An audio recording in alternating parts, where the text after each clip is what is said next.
Welcome to Monobal global academy, the hub of scientific happiness. সাইকোলজির দৃষ্টিতে মহাশিবরাত্রি।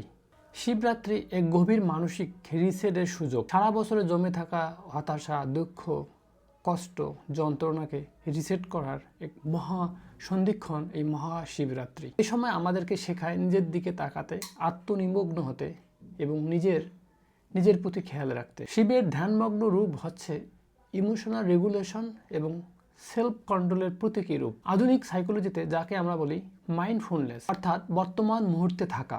যখন আমরা জপ, উপবাস, নির্জনে প্রার্থনা করি, তখন আমাদের মস্তিষ্কের সিনথেটিক ওভারড্রাইভ ধীরে ধীরে নিষ্ক্রিয় হয়ে সিনথেটিক সিস্টেম সক্রিয় হয়। ফলে কর্টিসল কমে, মন স্থির হয়, চিন্তা পরিশুদ্ধ হয়। উপবাসেরও একটি মানসিক দিক রয়েছে। এটা শুধু শরীরের জন্য ডিটক্স নয়, এটা বরং ইম্পালস কন্ট্রোল ট্রেনিং। আমরা শিখি ইচ্ছাকে নিয়ন্ত্রণ করতে।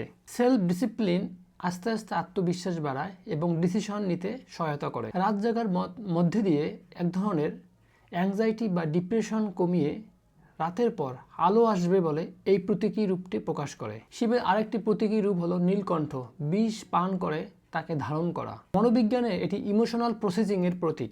শরীরের বিষাক্ত অভিজ্ঞতাগুলোকে অস্বীকার না করে বরং তাকে রূপান্তর করাই হচ্ছে মানসিক ম্যাচুরিটি। তাই এই মহাশিবরাত্রিতে শুধু মন্দিরে নয়, নিজে একান্ত নীরবে থেকেও নিজের অন্তরে আলো জ্বালান। নিজেকে প্রশ্ন করুন, কোন আবেগ আমাকে আটকে রেখেছে? কোন সম্পর্ক আমাকে মানসিকভাবে ক্লান্ত করছে? আমি কি নিজের সাথে সৎ? শিবরাত্রি হোক আপনার ইনার হিলিং নাইট। শান্ত মন, সংযমী জীবন আর সচেতন সিদ্ধান্ত, এই তিনটি হচ্ছে তপস্যা। একসাথে বলুন ওম নমঃ শিবায়। সবাইকে অনেক ধন্যবাদ। Thank you.